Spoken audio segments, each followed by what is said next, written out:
チームサポーターストリートの皆様、お待たせいたしました。ただいまよりですね、キラ中島、小暮隆史選手、そしてロイク・ジュバル選手より2時間後の決勝レースに向けまして一言、コメントいただきたいと思います。拍手をお願いします。それでは最初に小暮隆史選手より一言いただきたいと思います。皆さん今日は寒い中来ていただいてすいませんでした。皆さん今日は寒い中風も吹いてる中お越しいただき本当にありがとうございます。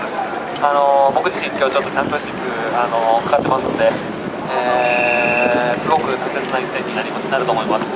まだそういうレースでポールポジションからスタートできるのもすごくね幸運に思いますし、また皆さんにいいレースをお見せすることができると思います。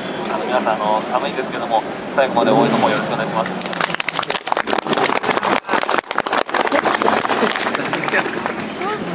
Sure. As you know, we have the first war. So first of all, thank you to be here to support the Kashmir team. And